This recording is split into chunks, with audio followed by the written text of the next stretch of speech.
আমি রিমান্ডে 10 দিন ছিলাম, আপনারা জানেন। 3টা বছর আমি যাই না ঘরের নাম শোনেন, ওই রকম জায়গায় ছিলাম। আমি আল্লাহর জন্য ওনাদেরকে ঘৃণা করছি এবং আপনাদেরকে ঘৃণা করার জন্য বলছি এই কারণে, কারণ এগুলো মানুষ না, এই মানুষ নামে এগুলো জানোয়ার। আমি শুধু নাম শুনি মনে করে যে আয়না ঘর মানে চারিদিকে আয়না দেওয়া আছে। এটা কত বড় ভয়ঙ্কর! মানবতার সাথে আমরা মানবতা বিরোধী অপরাধের বিচার করলাম। এই ঘরের সাথে যারা জড়িত A to Z প্রত্যেকটা মানবতা বিরোধী অপরাধের স্বামী, বিচার এখনই করা দরকার। আজকে একজন ওর সাথে জড়িত যে সর্বোচ্চ পর্যায়ে, তাদের ভেতরে একজন ধরা পড়েছে অলরেডি। আমরা বিচার চাই, ওর কোনো বিচার নেই। 8-10 বছর, 12 বছর, 14 বছর একটা মাটির নিচের ঘরে, এদিকে 1.5 হাত, এদিকে 1.5 হাত। আপনি কি মনে করেন জিন্দা কবর ওইটা? এই কঠিন অবস্থায় যারা মানুষকে ফেলে রেখেছিল, আপনি যদি মেরে ফেলতেন, খবর দিয়ে দিতেন যে অমুক মারা গেছে, তারপরও তার স্ত্রীটা বিয়ে করতে পারতো। তার ছেলে মেয়ে জানতো যে না মারা গেছে। ব্যারিস্টার আমান আজমি, কি বলে, ব্রিগেডিয়ার জেনারেল ব্যারিস্টার আরমান, ওনার স্ত্রীর কাছে আপনি কি জবাব দেবেন বলেন তো? 8-10 বছর তার স্বামী থাকার পরও না থাকার স্বামী, সে জানেই না যে বেঁচে আছে কিনা। আজকে একটা ছবি ফেসবুকে সব পাশাপাশি ওনারা বসে আছে, দেখলাম, আমার কান্না চলে এসেছে। যে মানুষ, এরপরও কিছু মানুষ জালেমদের পক্ষে এখনো পর্যন্ত সাফাই গাচ্ছে। ওগুলো কাফের, জালেম না, ওগুলো কাফের। ঠিক আছে ভাইয়া, দেখেন আমার হাতে কোরআন শরীফ, সত্য কথা বলছি। আল্লাহর কসম, আমি যে কষ্ট পেয়েছি 3 বছর, আমার কষ্টের কথা আমি আল্লাহর জন্য মাফ করে দিয়েছি। কিন্তু ওনারা যা করেছে ওটা মাফ পাওয়ার মতো না। ওনারা তো আমার শুধু শত্রু না, ওনারা মানবতার শত্রু, আল্লাহর শত্রু। রিমান্ডে আমার সাথে যে ব্যবহার করেছিল, আল্লাহ ভুল হতো মাঝে মাঝে। এই যে অফিসার গুলো ছিল, কাউন্টার টেররিজমের এই মেন দায়িত্বে যে লোকটা ছিল আসাদুজ্জামান, মনে তো আগে ছিল আমার সময় আসাদুজ্জামান, এরপরে এসপি আতিকুর রহমান, শেখ ইমরান, এই বাগেরহাটে বাড়ি। এই মানুষগুলোর আচরণ আমি মানুষের পাইনি। রিমান্ডে আপনি আমার মামলার কথা জিজ্ঞাসা করেন, যে বিষয়ে আমাকে মামলা দেওয়া হয়েছে, ওইগুলো বলে যে আমি কিছু পারি কিনা। দেখেন না, আল্লাহর ভুল ধরে যে আল্লাহর এই কাজটা করা ঠিক হয়েছে। ওরে আমি ভালোবাসবো না ঘৃণা করবো? কার জন্য? কারণ কি, এর আয়াতে হাদিসের পরে যে শব্দগুলো আছে, দেখে যে ব্যক্তি কাউকে কিছু দান করে সেজন্য আল্লাহর জন্য দান করে। এখানে 7 বার আমি আসার চেষ্টা করেছি, লক্ষ লক্ষ টাকা খরচ হয়ে গেছে, কিন্তু আমার উঠতে দেবে। এই জন্য এখানে যদি আপনি কিছু এই খরচটা তোলার জন্য দিয়ে যান, যে ড্রাম গুলো দেওয়া আছে, জোর করে না, আল্লাহর জন্য দিয়ে যাবেন ইনশাআল্লাহ। কাউকে যদি কিছু না দেন যে আমি দেব না, তাও যেন আল্লাহর জন্য হয়। এই 4টা কথা যদিও সহজ, এটা কত কঠিন মানা, এখন সে বাস্তবতা চলে এসেছে। এই কঠিন অবস্থায় এই 4টা বিষয় আমরা যারা মেনে চলতে পারি, নবীজি বলেন ফাকাদ ইস্তাকমালাল ঈমান, সে তার ঈমানকে পরিপূর্ণ করে নিয়েছে। এই হাদিসটা আমাদের জীবনে আমল করার তৌফিক আল্লাহ যেন দান করেন, আমিন। মঞ্চে বসা আমার মাজলিসের এই বাগেরহাট জেলার শ্রদ্ধাভাজন সভাপতি, শ্রদ্ধাভাজন জেলা আমির সাহেব, এরপরে যে ভাই সেই লন্ডন থেকে এসেছে, এই যে আমার আগে কথা বলছিলেন যে ভাই যতগুলো মানুষ এখানে এসেছে, আমার শ্রদ্ধাভাজন মামা শ্বশুর এসেছে আজকে আমার সাথে আমি বাগেরহাট দেখার জন্য। মাওলানা আলমগীর হোসাইন সহ নাম না জানা প্রত্যেকটি আলেমদের হায়াতে তজ্জেবা সিহাতে কুল্লিয়া কামনা করছি। আমিন। ওয়ারাফা'না লাকা যিকরাক, আল্লাহ এদের মর্যাদা সম্মান আরো বাড়িয়ে দেন। আমিন। সামনে বসা মুসলমান ভাইরা, পর্দার আড়ালে সম্মানিত মা এবং বোনেরা, প্রশাসনের ভাইরা, প্রাণপ্রিয় বাগেরহাটবাসী, আল্লাহর দরবারে শুকরিয়া জানাচ্ছি যিনি আমাদেরকে বিজয়ের স্বাদ কি এটাই জীবনে দেখার তৌফিক দিলেন। পরাধীন থাকলে যে কি হয় আমি নিজে টের পেয়েছি, আপনারাও দেখেছি। সবচেয়ে বেশি পেয়েছিলাম ওই 10টি মাটির নিচে, ওরা সব চারিদিকে 8-10 জন বসা, আমি একা। এমনি আমার শরীর চলে না। এরপরে আমার এরকম ভয়ঙ্কর ঘর, এরকম ভয়ঙ্কর অবস্থা, এক এক দিক থেকে এক এক রকম উল্টা পাল্টা প্রশ্ন করে। বলেন তো কত একটা অসহায় অবস্থায় ছিলাম। আমার মনে হচ্ছিল পৃথিবী বলতে আর কিছু নেই। 11টা ঘন্টা আমার এই হাতের ভেতরে যে হ্যান্ডকাপ দিয়ে, ওটা ছাতা লাগালে এমনি কেটে যায়। চোখ কালা কাপড় দিয়ে বেঁধে মাটির নিচে ওই ঘরে, চারিদিকে শুধু পানির আওয়াজ শোনা যায়। এই উপরে 11 ঘন্টা আমার জোহর আসর মাগরিব এশার নামাজ পড়তে দেয়। আমি এশারায় পড়ছি, অজু আছে কি না আছে, অজু করবো কোথায়? বলেন এই কঠিন অবস্থা বাংলাদেশের মতো জায়গায়। আর আমার চাইতে ভয়ঙ্কর ছিল তো ব্যারিস্টার আরমান, ব্রিগেডিয়ার ভাই আমান আজমি ভাই, এদের অবস্থা আরো কঠিন। আমি মাঝে মাঝে 7 মাস 8 মাস 9 মাসের কথা শুনতাম উপর থেকে, যাদের 7 তলায় 9 তলায় বোম রেখেছিল। এই বোম শব্দটা যদিও ছোট, এটা কত ভয়ঙ্কর জিনিস। আমি তো 7-8 মাস আমি জেলে আছি জানতাম, বাইরের মানুষও জানতো, আমার পরিবার। আর ওদের এই 8-9 বছর জানেই না যে বেঁচে আছি কিনা। আমারও ঘুমের মতো রেখেছিল, কারণ আমার কোনো যোগাযোগ ছিল না, বিচ্ছিন্ন।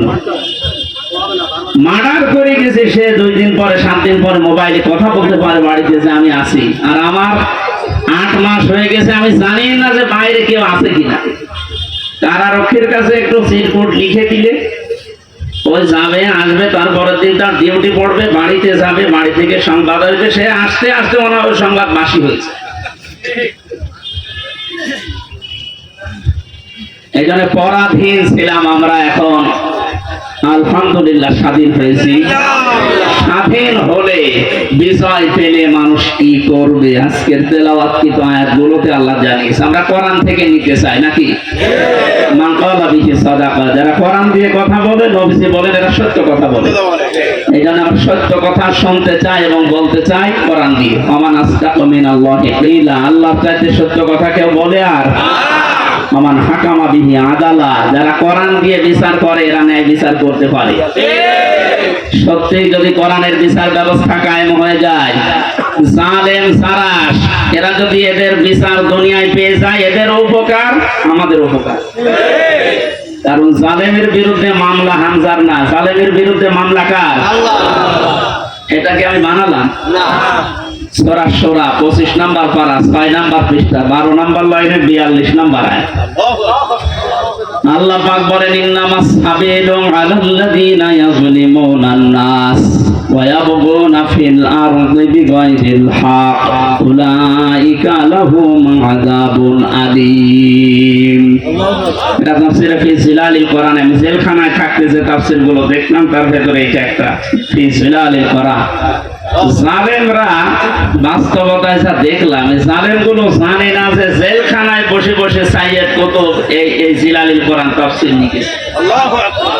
এইটা জেলখানায় চলতে দেয়, অথচ সাইয়েদ আবুল আলা মাওদুদী রাহমাতুল্লাহ আলাইহির ফি জিলাকি তাফহিমুল কোরআন ঢুকতে দেয় না। জালেমরা জানে যে ওইটা কত বড় কঠিন, আর লিখাই হয়েছে জেলখানায় বসে, ওটা পড়তে দিত। ওখান থেকে রেফারেন্স এটা যেগুলো বলবো বেশিরভাগ ওখান থেকে, বাকিগুলো তাফসীর ইবনে কাসির। আল্লাহ পাক বলেন কিয়ামতের ময়দানে আমি আল্লাহ নিজে মামলা দায়ের করব, আমি নিজে কেস করব, নিজে অভিযোগ দায়ের করব তাদের বিরুদ্ধে যারা মানুষ হয়ে মানুষের উপরে অত্যাচার চালিয়েছে। ইয়াজলিমুন নাস, আল্লাহ ইয়াজলিমুন এটা মোজারে দিয়েছেন, বর্তমান ভবিষ্যৎ, প্রেজেন্ট ফিউচার। নাস দিয়েছেন আল্লাহ, ইয়াজলিমুন আর মুসলিমুনা দেয়। মানুষ হয়ে যারা মানুষের উপরে জুলুম করে, তাদের অধিকার নষ্ট করছে, করবে, তারা মামলার আসামি হামজা না আল্লাহ? বাংলাদেশে এই 15 বছরে আপনি যা করেছেন মানবতার সাথে, আপনি শুধু হামজার একা মামলার আসামি না, কিয়ামতে আপনি 15 কোটি মানুষের এবং আল্লাহর মামলার আসামি। আল্লাহর মামলার আসামিদেরকে আমরা এই মুক্ত স্বাধীন দেশে আর দেখতে চাই? কোনো দরকার নেই। শয়তান যেমন আল্লাহর গজব প্রাপ্ত, এগুলো আল্লাহর গজব প্রাপ্ত। শয়তান একজনের সাথে দোস্তি করেছিল, সারাদিন বন্ধুত্ব করার পরে সন্ধ্যাবেলা শয়তান ওটা ডাক দিয়ে বলছে, বন্ধু সারাদিন তো তোমার সাথে চললাম, ফিরলাম, খেলাম, আমি এখন আর থাকতে চাই না, আমি গেলাম। কেন? আমি তোমার সাথে থাকতে ভয় পাই। আমার সাথে থাকতে ভয় পাও, সারাদিন তো ছিলে, কে তুমি?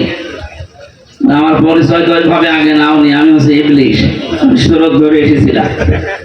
ও তখন আশ্চর্য হয়ে বলে যে আপনি দূর হয়ে চলে যাবেন আমার কাছ থেকে, আপনার পরিচয় পেলে তো আমি দূর হতাম না। আমি যেতে চাই এই কারণে, কারণ আমি আল্লাহর একটা বিধান মানি নাই। এই কারণে আল্লাহ আমারে একটা সেজদা না মানার কারণে পৃথিবীতে পাঠিয়েছে, তাও লানত দিয়ে। আমার নাম মারদুদ, আমার নাম রাজিম, কত রকমের নাম আমার উপরে দিয়ে আল্লাহ আমার বিদায় দিয়েছে। আর আজকে 17টা সেজদা ফরজ ছিল তোমার প্রতি, একটা সেজদাও দাও না। আল্লাহ রাগ করে তোমার উপর যে গজব নাযিল করবে, ও গজবে আমি শয়তানও পড়ে যাব। ও আল্লাহর একটা বিধান লঙ্ঘন সেজদা, এটা লঙ্ঘন করে যদি ভয় পাই, এই 15 বছরে আপনি 500 বিধানের একটাও মানেন নাই, আরো মানুষকে মানতে দেন না। এর গায়ে যদি জিন লাগে নিয়ে আসবে মা বাবা আমার কাছে, সূরা নাস আর ফালাক এমনকি আয়াতুল কুরসি পড়ে ফু দিলে চলে যাবে, এটা আমাদের বিশ্বাস। এবং যাই হোক, আর আমার তো মনে হচ্ছে এই ঘটনাটা বলার পর শয়তান আল্লাহর একটা মাত্র বিধান সেজদা দেওয়া লাগবে এটা মানে নাই, কিন্তু আল্লাহর বিধানের এগেইনস্টে নতুন করে কোনো বিধান শয়তান বানায়নি। কথা বুঝতেছে? আল্লাহর বিধানও মানে না, এতটুকু শেষ। এগেইনস্টে নতুন করে কোনো বিধান বানিয়ে মানবো এরকম কিছু শয়তান করেন। তো আল্লাহর এই পৃথিবীতে ক্ষমতা পেয়ে আল্লাহর যে বান্দা নিজে আল্লাহর বিধান মানে না এবং আল্লাহর বিধানের বাইরে নতুন করে বিধান বানিয়ে আল্লাহর বান্দাদেরকে মানতে বাধ্য করে, এটা শয়তানের চাইতে বড়। জিন শয়তান ধরলে তো নাচ ফালাক আর ইখলাস পড়লে চলে যাবে, আর ওরে পুরা কোরআন শরীফ তেলাওয়াত করে ফু দিলেও যাবে না। সুতরাং এরকম এত বড় শয়তান আমরা আর দেখতে চাই না। মুক্ত যখন হয়েছে আলহামদুলিল্লাহ, কোরআন কি জানিয়েছে বিজয়ের পরে আমরা ওইগুলো এখন শুনবো ইনশাআল্লাহ। আমার কথার অর্থ বোঝেন আপনি? সুতরাং যারা আল্লাহর মামলার আসামি, ছোটখাটো বিষয় এটা না, অনেক ভারী কথা। আপনি আল্লাহর মামলার আসামি হয়ে গেছেন, কিয়ামতে আপনি উকিল পাবেন কোথায়? দুনিয়ার দিকে তাকিয়ে টের পাচ্ছেন। 10 দিন আগে যার কথায় হাইকোর্ট, জজ কোর্ট, সুপ্রিম কোর্ট, প্রত্যেকটা কোর্ট ওঠা বসা করতো, এখন তার পক্ষে একজন আইনজীবী দাঁড়াবে কেউ রাজি না। তার দলের লোক নেই। লক্ষ লক্ষ মানুষ এই পৃথিবীতে তার ভক্ত ছিল, সন্তান। মানে একটা বিচারপতি দাঁড়াবে, একটা উকিল দাঁড়াবে তার পক্ষ নিয়ে, কেউ রাজি নামে জালেমের পক্ষে। এখন ডিম খেতে খেতে মরছে, ডিমটা মুখ দিয়ে খেলিতে হয়, কত জায়গা দিয়ে ডিম খাচ্ছে। ওই জায়গাতে যখন আলেমদেরকে মাথায় দড়ি দিয়ে ছাগলের মতো তুলতেন, আমার মতো মানুষ, আপনি জানেন না হামসা কি, তো নিজেও বল দড়ি মারতে, আপনি কিছু করেন না, আমি জানি কিছু জানেন তো। আমার হাতে এই যে এটা বেঁধে দিলেন, এই তো যথেষ্ট, আমি কি পালিয়ে যাবো? পায়ে দিয়েছে ডান্ডা বেড়ি, মাথায় দিয়েছে দড়ি, মনে হচ্ছে ছাগল টেনে নিয়ে যাচ্ছে। আর ওই কোর্ট চত্বরে মানুষগুলো, কিছু মানুষ কান্ত আর কিছু শয়তান আসে দেখে টিপ্পনি কাটে, যা হচ্ছে ঠিকই হচ্ছে। এবার ঠেলা টের পাও,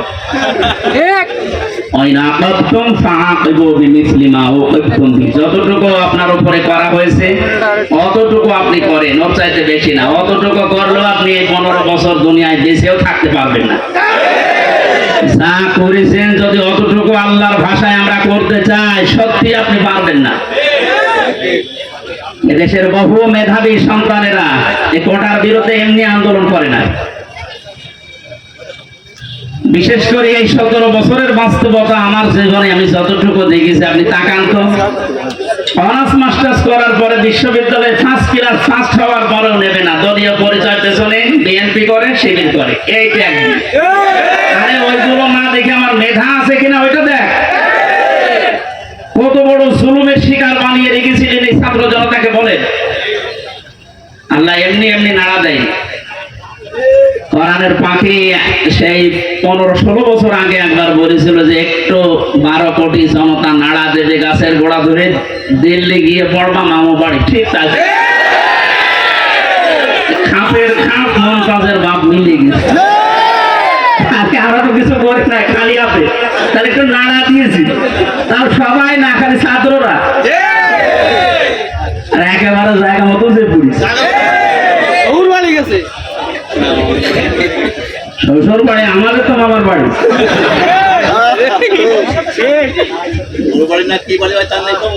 যাই হোক, আমি সে কথা বলতে চাচ্ছি, আমরা কোরআনে কারীম থেকে কথা শুনতে চাই, এবং জালেম যারা তারাও যেন মরণের পরে অন্তত তাদের আর বিচার না হয়, এই জন্য দুনিয়াতে আমরা তাদের বিচার দেখতে চাই। আপনারা আমাদেরকে শত্রু ভাববেন, আমরা আপনাদের বন্ধু, কারণ দুনিয়ায় উপকার করে দিচ্ছি। এই বিচার না হলে আপনি মনে করছেন মাপ পেয়ে যাবেন, কখনো না। আল্লাহর কাছে যা করেছিলেন ওনাকে বলেন, উনি ইচ্ছা করলে মাফ করে দিতে পারে, কিন্তু হামজার সাথে ব্যারিস্টার আরমানের সাথে যা করলেন, এইটা আমরা যতক্ষণ মাফ না করবো আপনি মাফ পাবেন না। কারণ আপনি আমাকে আর আরমানকে শুধু কাঁদিয়েছেন তা না, আমার স্ত্রীকে কাঁদিয়েছেন, আমার মেয়েকে কাঁদিয়েছেন। আমার ছোট মেয়েটা আজ পর্যন্ত আমার চেনে না, আমার কাছে আসে না, ভয়তে বলে যে হুজুর, ওরকম হুজুর বহু আসে। কারণ সে 8-9 মাস ওটা রেখে গিয়েছিলাম, 3 বছর পর, ওটা এখন 4 বছর বয়স, তো কি করি। সুতরাং আপনি শুধু আমার একা ক্ষতি করেননি, আমার মা বাবার ক্ষতি করেছেন, আমার স্ত্রীর ক্ষতি করেছেন, আমার সন্তানের ক্ষতি করেছেন, আমার সংসারটা নষ্ট করে দিয়েছে।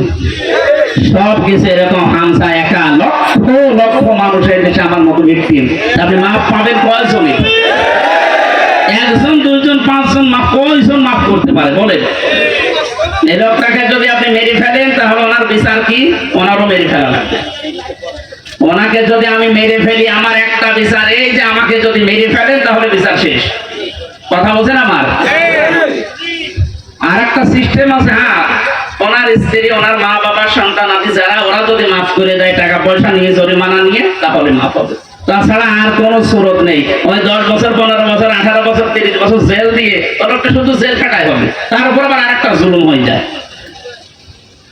কিন্তু ওনাকে মাফ পাওয়ার জন্য কোরআনে কারিমে হাদিসে যে 2টা বিষয় আমরা পাই। 1 নম্বরে ওনারে মাফ পাওয়ার জন্য ওনারে মেরে ফেলা লাগবে। এক কথা বলো না কেন? 2 নম্বরে শুধু মেরে ফেলা না, ওনার আত্মীয় স্বজন যদি টাকা পয়সা নিয়ে দিয়ে বলে যা মাফ করে দিলাম, ঠিক আছে। তাছাড়া মাপ পাওয়ার আর কোন লাইন আছে? লাইন আছে? ওনার জীবন কয়টা? মানে আমাকে মেরেছে, আমি ওনাকে মেরে ফেললাম, শেষ হয়ে গেল। কিন্তু ওই লোকটা যদি 500 মানুষ 2700 ছাত্র হত্যা করার কারণ হয়, ওকে 2700 বার মারা লাগবে। পরে 2700 বার মারা যাবে? এমনি মরে গেছে, এমনি মরে যাচ্ছে। তো 2700 বার মারা যাবে কোন কায়দায়? একবার বললে তো শেষ। 2699 বার এখনো মারা লাগবে। আমি মারবো কি করে? কারণ এতগুলো মানুষ এই কয়েকদিনে আমার সামনে 14 জন মারা গেছে করতে, আমার সামনে। আমি মরণের পর 5 তারিখে যেদিন স্বাধীন হয়ে যায়, 6 তারিখে সকাল বেলায় প্রত্যেকের বাড়িতে আমার যা সমর্থ ছিল, এমনিতে আমিও মুসলিম, যতটুকু পেরেছি 2 মাস চলার মতো তাদেরকে দিয়ে এসেছিলেন। হাসপাতালে গিয়েছিলাম দেখতে, এক একজনের যে অবস্থা, এই জায়গায় গুলি লাগিয়ে, এই জায়গায় বন্দুক লাগিয়ে দিয়েছে, এই জায়গায় লাগিয়ে দিয়েছে, লজ্জাস্থান নষ্ট হয়ে গেছে। এরকম বহু মানুষ হাসপাতালে কাতরাচ্ছে এখন, শুধু কুষ্টিয়া, বাকি জেলাগুলো তো আমি তো জানি না এখন সব খবর। আর এই 8-9 দিন ছিলাম তো বাইরে, এই জন্য সব খবর জানিও না। সুতরাং আমাকে যদি আপনি একজন মারার জন্য মেরে ফেলতেন, আমার তো বিচার হয়ে যেত। আমি তো কারণ হয়ে দাঁড়িয়েছি 2700 মানুষ মারার, আমাকে তো 2700 বার মারা লাগবে। এখানে এই বিচার এখন আর দুনিয়ায় নেই। এই বিচার করার জন্য আল্লাহ আখিরাত বানিয়েছে। 2700 বার আপনাকে মারবে, আপনার লজ্জা স্থান নষ্ট করে দেবে। এই জন্য বলছি, জালেম যারা আছে এখনো ফিরে এসেছে, সমস্ত মানুষের উপরে জুলুম করেছিলেন, ওনাদের কাছে যা, ওনারা যদি কিছু করতে পারে। তাছাড়া আল্লাহ জানিয়েছে যে আমি মাফ করবো না, কারণ এটা আমার, আমি দায়িত্ব ছেড়ে দিয়েছি যাদের উপরে জুলুম করেছিল তাদের উপর। এখন তাদেরকে বলেন, ওনারা যদি মন থেকে কিছু করে, তাছাড়া আপনি দুনিয়াও ধ্বংস করেছেন, আপনার আখিরাতও ধ্বংস হয়ে যাবে। আল্লাহ তুমি আমাদেরকে জালেম হওয়া থেকে রক্ষা করো। এই শব্দটা শুনতে যদিও সহজ মনে হচ্ছে, জালেম, এটা কত বড় নিকৃষ্ট আল্লাহর কাছে। কারণ জালেমদেরকে আল্লাহ বারবার কোরআনে জানিয়েছেন, আল্লাহু লা ইয়াহদিল কওমাজ জালিমিন, জালেমদের আমি পথ দেখাই না, হেদায়েত দেই না। আমরা যদিও অনেকে বলে হুজুর আমাদের কেন্দ্রীয় আমির বারবার দোয়া করে, তো দোয়া করে করবো কি? জালেমদের তো হেদায়েত হবে না, জালেমদের কোনো হেদায়েত নেই। আর জালেমকে ক্ষমা করে দেওয়ার অর্থ হচ্ছে মাজলুমের উপর অবিচার করা। আপনি কোনদিন ব্যারিস্টার আজমের ব্যারিস্টার আরমানের স্ত্রীর কাছে মাপ পাওয়ার কথা না, সে মানুষ ছিল আপনার মতো। এরপরও বলছে আপনারা চেষ্টা করবেন, যদি মাপ পান, না পাইলে বুঝবেন আপনার দুনিয়া আখিরাত ধ্বংস হয়ে গেছে। আল্লাহ তুমি আমাদেরকে মাফ করো, বলেন আমিন। কোরআনের বিচার যতদিন পর্যন্ত কায়েম না হচ্ছে, বসে থাকার, থেমে থাকার আমাদের কোনো সুযোগ নেই। যে যেখান থেকে আসি আমরা চেষ্টা চালাবো, চর্ম চোখে দেশে দেখতে চাই আল্লাহর কোরআন দিয়ে বাংলাদেশটা চলছে। কারণ আমরা তো দেখলাম যে বাবা চালালে কেমন লাগে, চাচা চালালে কেমন লাগে, স্বামী চালালে কেমন লাগে, বউ ভাবি সবাই চালিয়েছে, সবই দেখলাম যে কেমন লাগছে। একটা জিনিস এখন দেখতে বাকি আছে, যে কোরআন দিয়ে, আল্লাহর কোরআন দিয়ে রাষ্ট্র চালালে কেমন লাগে, এটা দেখতে বাকি আছে না?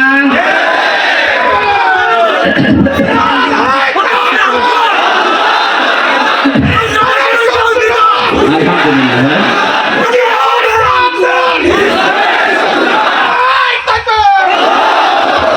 এইটা দেখতে যখন বাকি আছে, আমি মুসাফির মানুষ, মাজলুম মানুষ এবং অসুস্থ মানুষ, তিনটা দোয়া কবুল হওয়ার কথা হাদিসে আছে, যে মাজলুমের দোয়া কবুল হয়, মুসাফিরের দোয়া কবুল হয়, অসুস্থ মানুষের দোয়া কবুল হয়।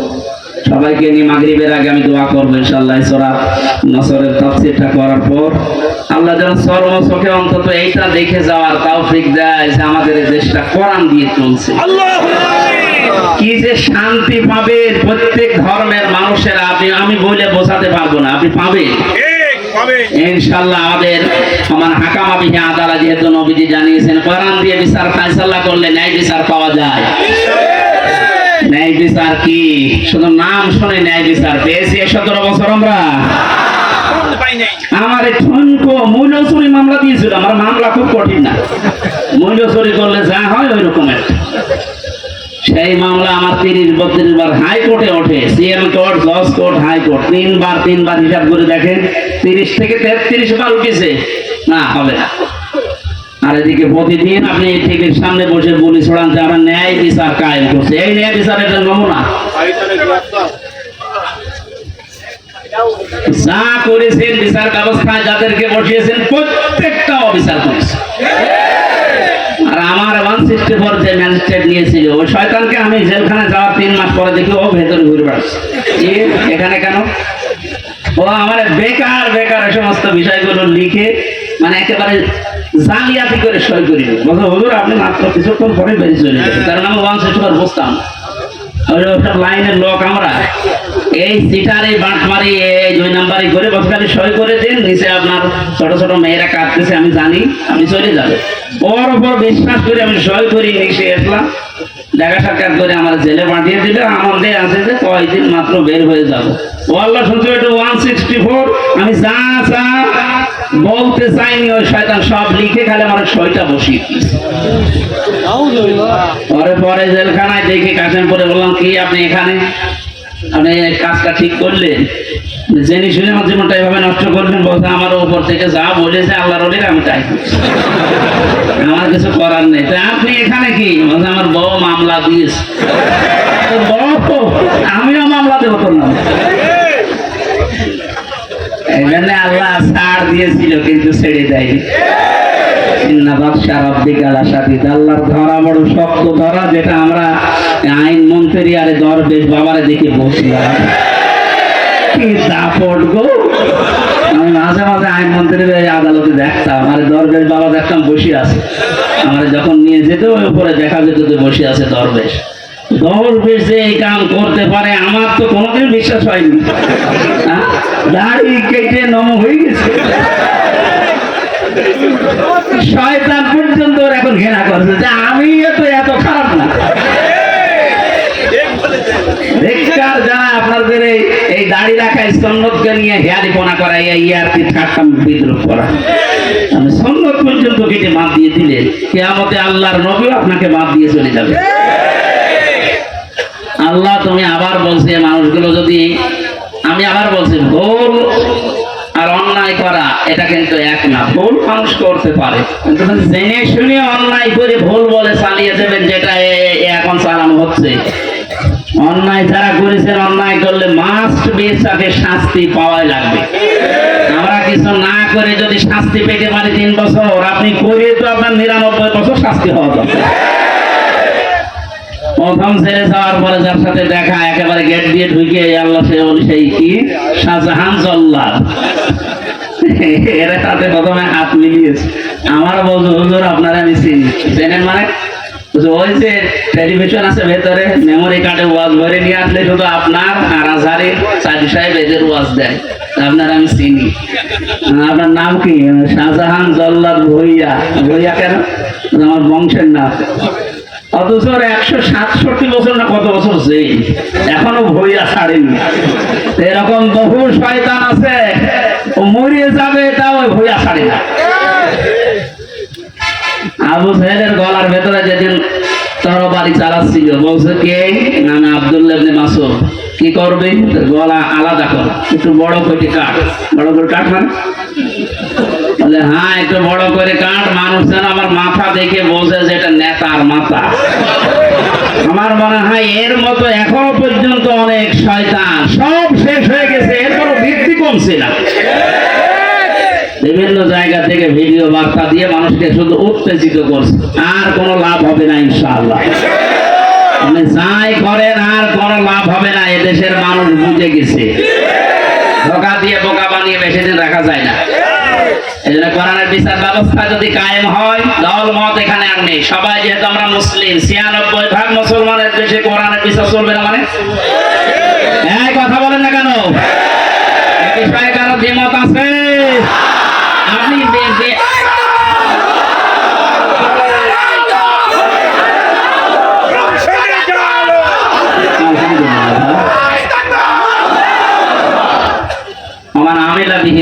যারা কোরআন দিয়ে আমল করবে, কিয়ামতে আল্লাহ নিজে তাদেরকে পুরস্কার দান করবে। আল্লাহ রাব্বুল আলামিন কোরআনের আমল করার মাধ্যমে পুরস্কার যেন আমাদেরকে দান করেন। আমিন। দুঃখজনক হলো সত্য, 500 আমল আছে কোরআনের। কয়টা? এই দেশে এখন একটাও নেই। সামনে আস্তে আস্তে আমরা 500টা আমলই চালু করব কোরআন দিয়ে ইনশাআল্লাহ। আমান দাআ ইলাইহি হাদা। নবীজি বলেন, তুমি যদি হেদায়েতের উপরে থাকতে চাও, বড় সোবা গায়ে দিলে, পাগড়ি মাথায় দিলে, আর রুহুল আমিন ভাইয়ের মতো এরকম মোটা হলে হেদায়েতের উপরে থাকা যাবে? হেদায়েতের উপরে থাকতে হলে কোরআন দিয়ে ডাকা লাগবে। আমান দাআ, এখানে টান আছে, দাআ ইলাইহি হাদা। কেউ যদি হেদায়েতের উপরে থাকতে চায়, সে যেন মানুষকে কি দিয়ে ডাক দেয়? আজকে থেকে আমার দাওয়াতি কাজের মেন টার্গেট হবে কি বলেন তো? নবীজিকে পর্যন্ত আল্লাহ আদেশ দিয়েছেন, ইয়া আইয়ুহার রাসূল বাল্লিগ মা উনজিলা ইলাইকা মির রাব্বিক। হে রাসূল, আপনি তাবলীগ করেন, প্রচার করেন, দাওয়াতি কাজ করবেন কি দিয়ে? সুতরাং আমরা দলমত চিনি না, বুঝি না, এই সব কিছু যেন এই কেন্দ্রিক হয় ইনশাআল্লাহ। ফাকাদ হুদিয়া ইলা সিরাতিল মুস্তাকিম।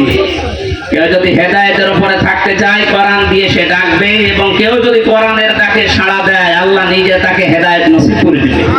সুতরাং আজকে আমরা কোরআনে কারিম দিয়ে আপনাদেরকে ডাক দেব, আপনারা কোরআনের ডাকে সাড়া দেবেন। আমরা প্রত্যেকেই হেদায়েতের উপরে চলতে চাই, সিরাতে মুস্তাকিম আমরা পেতে চাই। আমিন। দরুদ আর সালাম পড়ছি মুহাম্মদ রাসূলুল্লাহ সাল্লাল্লাহু আলাইহি ওয়াসাল্লামের প্রতি। সূরা নাসর পড়েছি, মাদানী যুগের সূরা। কোরআন শরীফে 3 আয়াত বিশিষ্ট 3টা সূরা আছে, আসর, নসর আর কাউসার। কয়টা বলেন তো? নসর মানে সাহায্য। নসর মানে কি? আর নাসর মানে ইগল। নুন সাদ র, নাসর মানে সাহায্য। নুন সিন র, নাসর মানে ইগল পাখি। এজন্য এখানে যারা তেলাওয়াত করেন এই সূরাটা নামাজে একটু মুখ গোল করে পড়বেন। আল্লাহ পাক বলেন, ইযা জা নাসরুল্লাহি ওয়াল ফাত। যখন আল্লাহর সাহায্য আসবে তখন আপনি বিজয় দেখতে পাবেন। যদি আপনি ইজা জা নাসরুল্লাহি ওয়াল ফাত বলেন সিন দিয়ে, যখন ঈগল পাখি আসবে তখন বিজয় পাবেন, পুরা মানে বুঝিয়ে দাও। এজন্য একটু খেয়াল করে শব্দগুলো উচ্চারণ করবে। যেহেতু এটা মাদ্রাসা আপনারা বানিয়েছেন, এলাকার মানুষেরা, আপনাদের একটা সুন্দর অন্তত ব্যবস্থা আছে। এই মসজিদ মাদ্রাসা দিয়ে শুধু ছাত্র ছাত্রী না, এখানে বয়স্ক শিক্ষা চালু করি, যারা পড়তে পারেন না তাদেরকেও নিয়ে আসেন, 2-3টা একটা ব্যাচ করে দিন। আমার গ্রামের বাড়ি কুষ্টিয়ার হালসা। আমি একবার যেয়ে দেখি মানুষ নামাজে একেবারেই নেই। গ্রামে তো যেতামও কম। মহসিন সাহেবকে বললাম, মানুষজন বহু মানুষ নামাজ পড়ে না। নামাজ পড়ে না এটা এদের দোষ নাই, দোষ আমার। কারণ নামাজ যে কি এটা এরা জানে না, আর নামাজের ভেতরে যে আসলে কি পাওয়া যায় এটা তো এরা বোঝে না। দেখেন আমি ওই ব্যবস্থাটা করে দেই, তখন আর এই 2-5 জন না, কমপক্ষে মসজিদে যে 500 মানুষ ধরে 400 মানুষ চলে আসবে।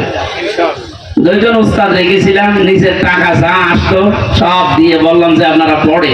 মাগরিবের পর থেকে বাবার বয়সী লোক যারা কাজ কাম নেই, সারাদিন মাঠে ঘাটে কাটে, বললাম পড়ে, কিছু দেওয়া লাগবে না, সব খরচ আমার, আপনার শুধু কোরআনটা শেখে। বলা 2-3 মাস যাবার পরে দেখি মসজিদের চেহারা পাল্টিয়ে গেছে। কিন্তু মাঝখান থেকে তো আমার জীবনে একটা কালো মেঘ নেমে আসলো। ওই গেলাম, ধরে নিয়ে গেল, 3 বছরে যে বন্ধ হয়ে আছে, এখনো চালু করতে পারি নাই, আবার সামনে করবো ইনশাল্লাহ।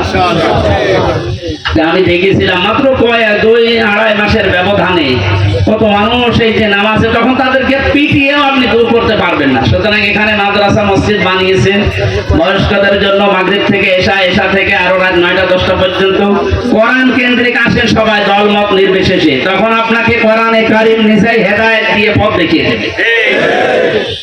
এজন্য তেলাওয়াত শুদ্ধ করা দরকার। এখানে বহু মানুষকে আমি দেখি, একটু বলেন তো ভাই, 7টা আয়াত পড়ে সূরা ফাতিহার 7টায় ভুল পড়ে, অথচ 10 বছর নামাজ পড়ছে না। এটা তেলাওয়াত শুদ্ধ করা দরকার। আল্লাহ পাক জানিয়েছেন, ইদা জা নাসরুল্লাহি ওয়াল ফাত, যখন আসবে আল্লাহর সাহায্য তখন আপনি বিজয় দেখতে পাবেন। এতদিন পর্যন্ত আমরা আল্লাহর সাহায্য কি এটা পাইনি, এজন্য বিজয় পাইনি।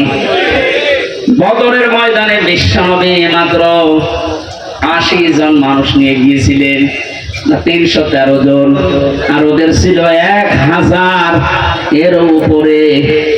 আল্লাহর পক্ষ থেকে আল্লাহ সাহায্য পাঠিয়েছিলেন, এজন্য মহান আল্লাহ ওই সময় তাদেরকে বিজয় কি দেখিয়েছিলেন। আবু জেহেলের মতো এত বড় লিডারকে আল্লাহ ওই দিন দুনিয়া থেকে লাঞ্ছিত অবস্থায় বিদায় দিয়েছেন। যোগে যোগে শুধু বদরের ময়দান না, কিয়ামত পর্যন্ত এরকম বদরের ময়দান কায়েম হতে থাকবে। বড় বড় কাফের যারা, বড় বড় মুশরিক যারা, আল্লাহদ্রোহী যারা, তাদেরকে আল্লাহ বিদায় করবেন যদি আল্লাহর সাহায্য এসে থাকে। আমাদের দেশেও কম ছিল না, বহু মানুষকে আমরা দেখেছিলাম অহংকারে পা মাটিতে পড়তো না। আল্লাহ রাব্বুল আলামিন এই মানুষগুলোকে বিদায় করে দিয়ে তার সাহায্য পাঠিয়ে এটা বিজয় আমাদেরকে যে দেখালেন, বিজয় পাওয়ার পরে যে দৃশ্যটা, এটা এখন আবহমান জারি আছে, যেটা আমি আমার চোখে দেখতে পাচ্ছি। আয়াত অনুযায়ী দেখেন তো মেলে কিনা। ওয়ারাআইতান নাসা ইয়াদখুলুনা ফি দীনিল্লাহি আফওয়াজা। আপনি যখন বিজয় পাবেন, সাহায্য পাওয়ার পরে, তখন দেখবেন দলে দলে, পালে পালে মানুষ ইসলামে প্রবেশ করছে। বাংলাদেশের এই 64 জেলার দিকে তাকালে, শুধু ইন্টারনেটের দিকে একটু চোখ বোলান, দেখেন আয়াতটা এখন কার্যকর হওয়া অলরেডি শুরু হয়ে গেছে। ইসলামপন্থী মানুষ, বিশেষ করে যারা একামতে দিনের দায়িত্ব পালন করে, যারা মন থেকে কাজ করে, তাদের যে অ্যাক্টিভিটিস গুলো, তাদের যে কাজকর্মগুলো, তাদের যে ইখলাস আমরা দেখতে পাচ্ছি। দাওয়াতও দেওয়া লাগছে না, তাদের ইখলাস দেখে, শুধু কাজ দেখে এখন মানুষ ইসলামে প্রবেশ করে অলরেডি ফেলছে। আমার তো মনে হচ্ছে এই আয়াতটা আল্লাহ আমাদেরকে অলরেডি দেখাবে। সূরা কাসাস থেকে একটা আয়াত কালকে আমি পড়ছিলাম, ونريد أن نمن على الذين استضعفوا في الأرض ونجعلهم أئمة ونجعلهم الوارثين কিচ্ছা কাহিনী না, একেবারে বাস্তব যেটা ঘটবে বা ঘটতেছে ওইটা আপনি কোরআন থেকে শোনেন। আল্লাহ পাক বলেন ওই জামানায় হযরতে মুসা আলাইহিস সালামের যে দলটা ছিল, তিনি যে দলের লিডার ছিলেন, ফেরাউন বহু দলে বিভক্ত করে মানুষদেরকে দুর্বল করে রেখেছিল। শুধু একটা দলকে সে টার্গেট বেশি নিয়েছিল, সেটা মুসা নবীর দল। আমার আল্লাহ নিজের পক্ষ থেকে জানালেন, আমি আল্লাহ কিন্তু ইচ্ছা আলাদা করেছিলাম। আমার আল্লাহর ইচ্ছা ছিল এইটা যে দুনিয়ার ময়দানে আমি মুসা নবীকে এই জামানায় এই জাতির নেতৃত্বে বসাবো এবং জমিনের ওয়ারিস উত্তরাধিকারী তাদেরকে বানিয়ে দেব। আমি তাই করেছিলাম। এখন বাস্তব আমার মনে হচ্ছে, আমার চোখে ভাসতেছে। আল্লাহ তুমি সূরা কাসসের 5 নাম্বার আয়াতটা আমাদেরকে দেখাও।